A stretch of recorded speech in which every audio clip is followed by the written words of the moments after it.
नमस्कार। राज्य शिक्षा शोध एवं प्रशिक्षण परिषद बिहार पटना में आप सभी का स्वागत है। मैं आज अपने 11वीं के अर्थशास्त्र के भारतीय अर्थव्यवस्था के दूसरे अध्याय के साथ उपस्थित हूँ। पिछली कक्षा में हमने भारतीय अर्थव्यवस्था के 1950 से 90 के कुछ अंशों को देखा है। आज उसी में हम आगे बढ़ेंगे। तो बच्चों, पिछले अध्याय में हमने देखा कि हमारी पंचवर्षीय योजना कैसे कार्य कर रही है, वो किन लक्ष्यों के साथ कार्य कर रही है और किन उद्देश्यों के साथ कार्य कर रही है। क्योंकि हमारा उद्देश्य जो था अपने देश को विकसित करना था। तो इन्हीं आधार पे पंचवर्षीय योजनाओं में हमें जानना कि हमारा उद्देश्य क्या था और कि हमारे देश की जो पंचवर्षीय योजनाएं जो कार्य कर रही थी वो किन उद्देश्यों और लक्ष्यों के साथ कार्य कर रही थी। आज जो हम चर्चा करने जा रहे हैं वो ये चर्चा करने जा रहे हैं कि हमारे जो पंचवर्षीय योजनाएं चली हमारे देश में वो कितना सक्सेस करी। तो चलिए आगे हम लोग चलते हैं।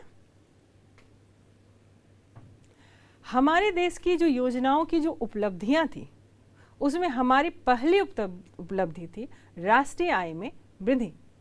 जैसा कि बच्चों आप ये एक ग्राफ देख सकते हैं। इस ग्राफ में पहली पंचवर्षीय योजना से लेकर 12वीं पंचवर्षीय योजना को बताया गया है, जिसमें बताया गया है कि हमारा जो नेशनल इनकम है वो किस तरह से बढ़ा घटा, ये सारी चीज़ों का आकलन है। तो जैसा कि बच्चों हम लोग देख सकते हैं कि हमारे पहली पंचवर्षीय योजना में जो हमारी growth rate of national income थी वो कितनी थी, 4.6। जो दूसरी पंचवर्षीय योजना में 4.1 हो गई। फिर तीसरी में हम काफी नीचे आ गए, 3.3 ही आए। क्यों आए और कैसी परिस्थितियों का सामना करना पड़ा ये हम अगले अध्याय में देखेंगे।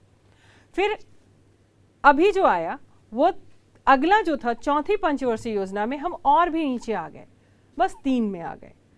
लेकिन जैसे ही 5वीं पंचवर्षीय योजना आए तो हमारी जो वृद्धि दर थी वो 5% की हुई। छठी पंचवर्षीय योजना में ये वृद्धि दर हो गई 5.3। 7वीं में हम 5.8 पे गए, 8वीं में हम 6.5 पे आए और फिर थोड़े से हम नीचे आ गए 9वीं पंचवर्षीय योजना में। और 10वीं में हमारी जो स्थिति है वो कहाँ है, 7.6 और 11वीं में है 7.5 और 12वीं पंचवर्षीय योजना में क्या है, 6.8। तो इस ग्राफ से आप अच्छी तरह से आकलन कर सकते हैं कि हमारी जो स्थिति, जब हमारा देश पंचवर्षीय योजनाओं को अपनाया और उस पर जो कार्य करना प्रारंभ किया तो हम क्या किए, कभी ऊपर कभी नीचे करते हुए, लेकिन हम विकास की ओर ही अग्रसर रहे और हमारे राष्ट्रीय आय में क्या हुई, वृद्धि हुई। ये बहुत बड़ी उपलब्धि थी। क्यों? क्योंकि राष्ट्रीय आय की उपलब्धि नहीं होती, राष्ट्रीय आय की वृद्धि नहीं होती तो हम बड़ी उपलब्धि की ओर नहीं बढ़ सकते थे। राष्ट्रीय आय ही हमारे देश के विकास को बताता है। चलिए हम आगे और देखते हैं। प्रति व्यक्ति आय में वृद्धि। अगला जो हमारे उपलब्धि था वो था प्रति व्यक्ति आय में वृद्धि, growth rate of per capita income. जो पहली प्लानिंग थी हमारी वहां हम थे मात्र 2.7% पे। अब जब 12वीं हमारी जो प्लानिंग आई वो हो गई 5.5%। जब हम सारी पंचवर्षीय योजनाओं का आकलन करेंगे तो पाएंगे कि हमारी प्रति व्यक्ति आय वो धीरे धीरे क्या की है, वृद्धि की है। प्रति व्यक्ति आय क्या बताती है? प्रति व्यक्ति आय बताती है कि किसी भी देश के प्रति व्यक्ति के आय को आकलन करती है। और किसी भी देश के यदि हम विकास का आकलन करते हैं कि वो देश विकसित है, अल्प विकसित है या अर्ध विकसित है या विकासशील है, ये उसका प्रति व्यक्ति आय ही आकलन करता है। प्रति व्यक्ति आय के आधार पे ही हमें पता चलता है कि किसी भी देश के व्यक्ति की जो आय है वो कैसी है, वो अपनी ज़रूरतों को पूरा करने के लिए है या नहीं है, या उनके जो भी जितनी समेकित विकास हो सकती है वो कर सकते हैं कि नहीं कर सकते। तो ये इसका आकलन हमें कौन बताता है, प्रति व्यक्ति आय। तो पंचवर्षीय योजनाओं में जब देखा गया कि प्रत्येक पंचवर्षीय योजनाओं में प्रति व्यक्ति आय में क्या हुई है, वृद्धि हुई है, तो ये बहुत बड़ी उपलब्धि थी कि हमने पंचवर्षीय योजनाओं को अपनाया और अपने देश के जो भी समस्याएं थी उसको देखते हुए कार्य किया गया। हर क्षेत्रों को हर समय एक अलग अलग प्राथमिकताएं दी गई और प्रति व्यक्ति आय के वृद्धि में कार्य किया गया। अगला जो बिंदु है, बचत और निवेश में क्या की गई? वृद्धि की गई। यानी हमारे देश की जो राष्ट्रीय आय थी उसके बचत और निवेश में वृद्धि की गई। बचत और निवेश में वृद्धि का तात्पर्य यह है कि हम अपनी राष्ट्रीय आय का कितना प्रतिशत बचत की ओर डालते हैं और कितना प्रतिशत निवेश यानी इन्वेस्ट करते हैं। रेट ऑफ इन्वेस्टमेंट, इस ग्राफ में आप देख सकते हैं कि जो रेट ऑफ इन्वेस्टमेंट था वो 1950-51 में 9.3% था, जो 2017-18 में बढ़कर 32.3% हो गया। यानी कि हमने किस पर ज़्यादा खर्च करना शुरू किया? इन्वेस्टमेंट पे। या किसी भी देश के राष्ट्रीय आय को जब निवेश में लगाया जाता है तो उससे क्या होता है? उससे होता है कि हम अपने देश के विकास के लिए कार्य कर रहे हैं। हम जिन जिन क्षेत्रों पर निवेश करेंगे उससे क्या होगा? लाभ होगा और हमारा आर्थिक विकास होगा। तो इस ग्राफ से हमने देखा कि हमारे निवेश की क्षमता बढ़ी और ये सारी उपलब्धियां किसकी थी? पंचवर्षीय योजना की।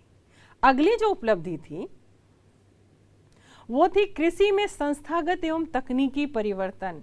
ये बिल्कुल अलग ही हमारे देश के विकास में इतना बड़ा अलग और एक अलग बड़ा योगदान दे गया ये कृषि में संस्थागत एवं तकनीकी परिवर्तन, क्योंकि ये परिवर्तन हमारे देश के विकास के लिए सबसे आगे आया, हमारे देश के विकास को आगे लाया।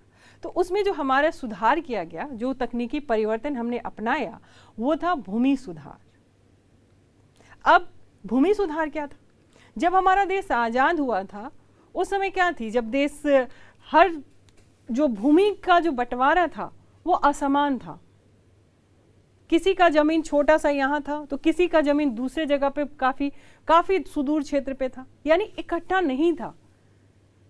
तो और दूसरा क्या था? आप सभी जानते हैं कि स्वतंत्रता के पहले हम कहाँ पे स्थापित कर रहे थे? एक जमींदारी प्रथा को झेल रहे थे। तो हमारे देश में एक सिस्टम ये भी तो था। अंग्रेजों के साथ ये सिस्टम को तो खत्म किया गया, लेकिन इसका प्रभाव रह गया और इस प्रभाव को हटाने के लिए भूमि सुधार किए गए। भूमि सुधार में क्या हुआ? भूमि सुधार में आप सभी ने चकबंदी का नाम अवश्य सुना होगा। इसमें क्या किया गया? जो भूमियां फैली हुई थी, जो स्कैटर्ड लैंड थे, उसको इकट्ठा एक एक जगह करके बांटा गया। क्यों? क्योंकि आप अच्छी तरह से जान रहे हैं कि यदि खेती करते हैं और वो छोटे छोटे टुकड़ों में बटा है तो वहाँ पे जो प्रोडक्शन होगा वो उतने अच्छे से नहीं होगा, और किसी एक समतल भाग पर एक ही इकट्ठे जमीन पर जब वो कृषि की जाएगी तो वो बहुत अच्छे से की जाएगी। तो इस पे सबसे महत्वपूर्ण कार्य किया गया भूमि सुधार पर। अगला था कि हमने क्या किया? प्रौद्योगिकी यानी कृषि में प्रौद्योगिकी को लाया, नए टेक्नोलॉजी को अपनाया। नए टेक्नोलॉजी में क्या किया था हमने? HYV बीजों का प्रयोग किया, खाद का प्रयोग किया, उर्वरकों का प्रयोग किया, और इन बीजों का प्रयोग करने से क्या हुआ? हमें टेक्निकल सुधार आया। किस पे लाए हम लोग? तकनीकी विकास कर गए। कहाँ? कृषि के क्षेत्र पे। हमारी जो कृषि पिछड़ी और परंपरागत कृषि थी उसमें एक बदलाव आया, और इस बदलाव के साथ हमारे देश में क्या हुई? लोगों की आय में वृद्धि हुई, हम खाद्यान्न में बिल्कुल आत्मनिर्भर बने, और हमारी जो विकास थी कृषि और अन्य क्षेत्रों में काफ़ी आई। तो ये इस प्रकार की एक प्रमुख उपलब्धि थी कि हमारे कृषि में काफ़ी विकास हुआ। अगली जो बिंदु थी, उपलब्धि थी, वो थी आर्थिक बुनियादी ढांचा। जब हमारा देश आज़ाद हुआ था तब हमारे देश की जो परिस्थिति थी, ना यहाँ परिवहन अच्छे से थे, ना संचार अच्छे से थी, ना सिंचाई की सुविधाएं थी, ना बिजली का उत्पादन सही से हो पा रहा था। इन सभी चीज़ों में हम पिछड़े थे। तो इन सभी चीज़ों में जो पिछड़े थे, यही हमारा धीरे धीरे पंचवर्षीय योजनाओं का लक्ष्य बनते चला गया, और हमारे देश में आर्थिक बुनियादी ढांचा में एक बिल्कुल अलग बदलाव आया। आज आप सभी अपने गांव से लेकर शहरों तक जाते हैं तो आप सभी को किसी प्रकार की असुविधाओं का अनुभव नहीं होता है। आप अपने घर के बुजुर्गों से पूछें कि उन्होंने कैसे देखा है। उन्होंने पढ़ाई कहाँ करी? आप सुनेंगे तो आश्चर्य होगा, उन्होंने पढ़ाई करी लालटेन, उन्होंने पढ़ाई करी छोटी, मतलब बिजली नहीं थे बहुत सारे आप लोगों ने सुने होंगे कि वो स्ट्रीट लाइट के नीचे पड़ रहे थे, उनके घर में नहीं था। तो ये बिजलियों की कमी थी जिससे वो क्या कर रहे थे अपने, यानी हमारा देश इतना विकास नहीं किया था। तो इन्हीं पर कार्य किया गया, पंचवर्षीय योजनाओं पे सभी जगहों को क्या किया गया, सड़कों से, रेल मार्गों से जोड़ा गया। हमारे वायु मार्ग भी काफ़ी आगे बढ़े। हमारा जो क्या था, बिजली उत्पादन की क्षमता बढ़ी, गांव गांव तक बिजलियां पहुंची, आने जाने की सुविधाएं बढ़ी। आने जाने की सुविधाएं जैसे ही बढ़ती हैं वैसे क्या होता है, किसी भी एक छोटे क्षेत्र में यदि उत्पादन किया गया कोई सामान है तो उसे एक बाजार मिलता है। तो ये एक सुविधा हुई। दूसरा, बैंकिंग की सुविधा मिली, बीमा सुविधाएं मिली। इससे क्या हुआ कि लोग जो बीमा सुविधाएं जो हुई, बैंकिंग की सुविधा क्या हुई, गरीब जो अपने लिए कुछ कार्य भी करना चाहते थे तो पूंजी के अभाव में वो कार्य नहीं कर पाते थे। तो इन कार्यों को क्रियान्वयन करने के लिए एक आधारभूत संरचना मिली उन्हें, बैंकिंग सुविधाएं। उन्हें लोन प्रोवाइड कराया गया जिससे वे आसानी से अपना कार्य कर सकते थे। भारत में रेलवे का निर्माण, ये जो था, ये जो रेलवे नेटवर्किंग है, ये पूरे वर्ल्ड में हम एक अलग ही स्थान रखते हैं और ये क्या करता है, हमारे विकास में एक महत्वपूर्ण भूमिका निभाता है। आज हम आईटी के क्षेत्र पे क्रांतिकारी वृद्धि कर चुके हैं। आज भारत को अंतर्राष्ट्रीय बाजार में एक वैश्विक खिलाड़ी का गौरव मिला है और ये किसके कारण हुआ, क्योंकि हमने पंचवर्षीय योजनाओं में आधारभूत संरचना, आर्थिक जो इकोनॉमिकल इंफ्रास्ट्रक्चर है, इस पे वर्क करा है, इस पे काम किया, जिससे क्या हुआ कि हमारी जो आर्थिक संरचना है वो बिल्कुल बदल गई। आगे की उपलब्धियों को देखते हैं। हमारे सामाजिक बुनियादी ढांचा, हम एक लोकतांत्रिक राज्य में रहते हैं और जब देश की बातें हुई तो देश में सबसे पहले जब पंचवर्षीय योजना के विचार में ये क्या आया कि हमारे देश के समाज की क्या स्थिति है। तो समाज की स्थिति को जब देखा गया तो यहाँ के लोग क्या थे, गरीब, अनपढ़, सामाजिक और हर क्षेत्रों से पिछड़े हुए थे। तो इन सभी पिछड़े क्षेत्रों को ऊपर करने के लिए ये कार्य किया गया। और जब हमें, आप सभी को बहुत अच्छे से समझना है कि जब हम सामाजिक ढांचा की बात करते हैं, सोशल इंफ्रास्ट्रक्चर की बातें करते हैं, तो इसके अंतर्गत कौन आता है, इसके अंतर्गत आते हैं मेडिकल फैसिलिटीज और दूसरे क्या है, एजुकेशनल इंस्टीट्यूट। तो ये जितने भी चीज़ें हैं वो किसके अंतर्गत आती हैं, सामाजिक। तो किसी भी समाज के लोग यदि पढ़े लिखे हैं तो, और वो अपने आप, पढ़े लिखे लोग अपने आप में ये एक प्रतिनिधित्व करते हैं कि वहाँ के लोग क्या हैं, विकसित हैं। दूसरा, बुनियादी ढांचा एक और थी हमारी, वो थी क्या, मेडिकल फैसिलिटीज़। हमारे देश में मेडिकल फैसिलिटीज़ की बहुत कमियां थी, जिसको धीरे धीरे पंचवर्षीय योजनाओं में उद्देश्यों के साथ और लक्ष्यों के साथ पूरा गया। और ये हम देख सकते हैं कि जो 1951 में मृत्यु दर 27 प्रति हजार थी, जो घटकर 2017 में मात्र 6.3 हो गई। और औसत जीवन जो 1951 में 32 वर्ष थी, जो बढ़कर 2018 में 69.4 ईयर्स की हो गई। अब ये क्यों हुई, ये होने का कारण क्या था? होने का कारण ये था कि लोगों में पहले एक तो शिक्षा की कमी थी, दूसरा था स्वास्थ्य सुविधाएं नहीं थी। कोई भी बीमारियां होती थी तो लोग एक परंपरागत सोच के आधार पर जकड़े हुए थे। जो बीमार लोग पड़ते थे उन्हें अच्छे से मेडिकल फैसिलिटी के बारे में नहीं पता था, उन्हें यह ज्ञान नहीं था कि किसी भी बीमारी से बचने के लिए क्या उपाय किया जा सकता है। तो इन्हीं उपायों को और इन्हीं स्वास्थ्य सुविधाओं को लाया गया, किसके द्वारा? पंचवर्षीय योजनाओं के द्वारा। और ये एक उपलब्धि थी कि हम एक स्वस्थ भारत की परिकल्पना कर रहे थे। इस प्रकार बच्चों, आपने देखा कि हमारी जो भारत की पंचवर्षीय योजनाएं चली, उनकी क्या क्या उपलब्धियां थी। उन्हीं उपलब्धियों का परिणाम है कि आज हमारा देश इतने अच्छे इंफ्रास्ट्रक्चर के साथ खड़ा है। आज हमारे देश में बहुत बड़े बड़े स्कूल, बहुत बड़े हॉस्पिटल्स, बहुत बड़े इंडस्ट्री, बहुत अच्छे बैंकिंग सुविधाएं, ये सारी सुविधाएं हमें मिल रही हैं। ये सब किसकी उपलब्धि है? पंचवर्षीय योजनाओं की उपलब्धियां हैं, जिसके कारण हम क्या कर रहे हैं, आज हम अपने पैरों पे खड़े हैं। विश्व के आर्थिक स्थिति में हम 5वें स्थान को रख रहे हैं। तो इन सभी ये जो 5वें स्थान की बातें कर रहे हैं हम, ये किसका परिणाम है? ये परिणाम है पंचवर्षीय योजनाओं के उपलब्धियों का। एक स्ट्रैटेजी के साथ कार्य किया गया और इस लक्ष्यों की प्राप्ति की गई। परंतु क्या हमने सभी लक्ष्यों को प्राप्त किया?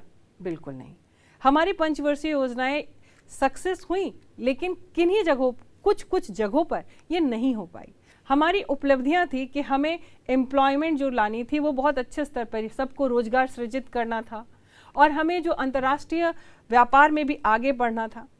यानी क्या हम बढ़ पाए, क्या हम उतना कर पाए, इन सभी चीज़ों का आकलन हम आगे करेंगे कि हमारी क्या पंचवर्षीय योजनाएं बिल्कुल सफल रही या कुछ विफलताएं रही भी।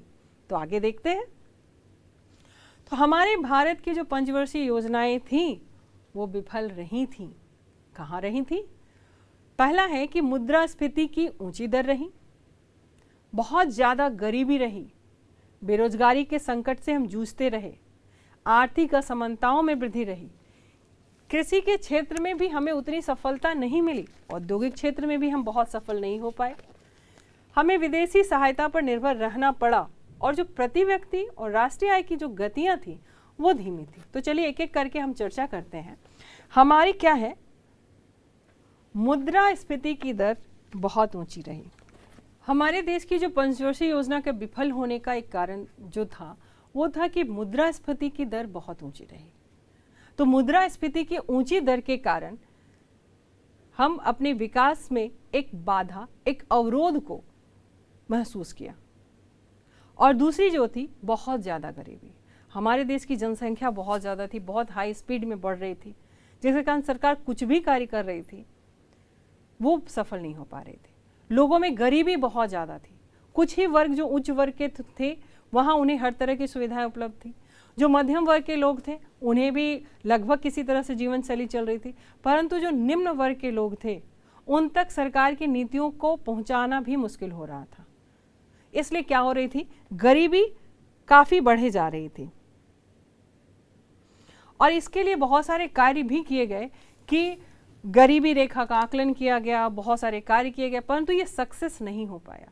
और योजनाओं में क्या हुई, हमारे पंचवर्षीय योजना में ये विफलता रही कि हम गरीबी के लिए तो बहुत सारे कार्य किए लेकिन गरीबी को हटा नहीं पाए। हमारे देश में फिर आई बेरोजगारी का संकट। हमारे देश में कृषि और उद्योग सभी क्षेत्रों पे बहुत सारे कार्य किए गए, लेकिन रोजगार का इतने अच्छे मात्रा में सृजन नहीं कर पाए। इसके बहुत सारे कारण थे। एक सबसे बड़ा कारण था शिक्षा का अभाव। किसी भी देश में बेरोजगारी क्यों है? क्योंकि मानव एक क्या है, एक संसाधन के रूप में कार्य करता है, और मानव संसाधन को यदि तकनीकी ज्ञान नहीं हो और वो किसी भी कार्य करने के लिए सक्षम नहीं हो, और यदि वो सक्षम हो और उसे कार्य नहीं मिल रहा है, तो ये सारी की सारी चीज़ें बाधा के रूप में खड़ी होती हैं, और वो बाधा होती है बेरोजगारी। तो हमारे देश ने जब पंचवर्षीय योजनाओं में जब इस पे कार्य किया गया बेरोजगारी पर, तो क्या हुआ कि हमारे देश की जनता तो पहले ही से अशिक्षित थी, तो उन्हें टेक्निकल नॉलेज की बात कैसे कर सकते थे। तो टेक्निकल नॉलेज को बढ़ाने के लिए जो कार्य किया गया वो इतने अच्छे से नहीं हो पाया कि हम बेरोजगारी के संकट को दूर कर सकें, जिसके कारण हमारी पंचवर्षीय योजनाएं क्या हुई, विफलताओं को देखा उन्होंने। अगला है हमारा आर्थिक असमानताओं में वृद्धि हुई। आर्थिक असमानताओं में वृद्धि का तात्पर्य ये है कि जिसके लिए कार्य शुरू से किया जा रहा था कि सामाजिक और आर्थिक समानता बनानी है, परंतु ऐसा हो नहीं सका। जो कुछ प्रतिशत के ही लोग ऐसे थे जो अपने ऊंचाई को प्राप्त करते चले गए आर्थिक में, और वो ऊंचे हो गए। कुछ कंपनियां, कुछ ऐसे वर्ग के लोग थे जिनका आय और बढ़ते गया और गरीब गरीब ही होते गए। यानी आर्थिक समानता नहीं आ पाई, क्योंकि जो अवसर दिए जा रहे थे वो सब तक पहुंच भी नहीं पा रहा था, और मिल भी रहा था तो उनमें इतनी कार्य क्षमता नहीं थी कि वो आगे आके कार्य कर पाए। अगला था कृषि क्षेत्र में असफलता। कृषि क्षेत्र में पहली पंचवर्षीय योजनाओं में जितना अधिक हमने सफलता प्राप्त किया, वो सफलता आगे आकर नहीं हुआ। हमारी जो कृषि की जो क्षेत्र की जो जितने भी कार्य किए गए वो कुछ ही क्षेत्रों में सीमित रह गया। पूरे देश के हर क्षेत्रों पे कृषि पे हमें सफलता नहीं मिली। ये कुछ ही राज्यों में जाकर सीमित हो गया, जहाँ की कृषि पे उच्च उर्वरक या उच्च बीज या नई टेक्नोलॉजी को अपनाया गया, जिससे कृषि में बढ़ोतरी हुई, लेकिन देश के हर कोने पे ये कार्य नहीं हो पाया, तो इसलिए हम वहाँ विफल हो गए। अगली है औद्योगिक क्षेत्र में असफलता। तो हमारे देश में यदि हम सभी बात करते हैं, जैसे कि मैं बात कर रही हूँ कि हम लोग हैं कहाँ से, आज जैसे कि आप बिहार राज्य में हैं, तो बिहार राज्य में क्या है, एक कृषि की प्रधानता है। क्या यहीं एक भी उद्योग धंधे हैं? तो इसी तरह बहुत सारे देश के एक ऐसे ऐसे राज्य हैं जहां औद्योगिक क्षेत्र का स्थापना हो ही नहीं पाया। वहां के लोग औद्योगिक क्षेत्र में कैसे विकसित करते हैं? तो औद्योगिक क्षेत्र की भी वही परिस्थिति आकर खड़ी हुई कि देश के हर क्षेत्रों में औद्योगिक विकास नहीं हो पाया, किन्हीं सीमित क्षेत्रों पर ही औद्योगिक विकास हुआ। फिर अगला है, हम कहाँ विफल हो गए? विदेशी सहायता पर निर्भरता। हमें विदेशों से सहायता लेना पड़ा। हम चाह रहे थे, यानी हमारी पंचवर्षीय योजनाओं के आधार पर यह कहा जा रहा था कि हमें विदेशों से सहायता नहीं लेनी है, उस पर निर्भरता नहीं रहनी है। लेकिन हम जब अपने देश के किसी भी उद्योग का कार्य कर रहे थे तो हमें विदेशों पर निर्भर होना पड़ा, विदेशों से सहायता लेनी पड़ी, और यह हमारी विफलता है। अगली थी कि हमें प्रति व्यक्ति आय और राष्ट्रीय आय में वृद्धि तो करनी थी, वृद्धि भी किए हम, लेकिन बहुत ही धीमी गति से, और इसी गति को बढ़ाना है आगे। यदि ये नहीं बढ़ेगी तो फिर देश विकास तो कर रहा है, लेकिन जितना करना चाहिए वो नहीं कर पाया। पंचवर्षीय योजनाओं में जितना लक्ष्य बनाया गया था वो नहीं बना पाया। तो ये विफलताएं थे हमारी पंचवर्षीय योजनाओं की।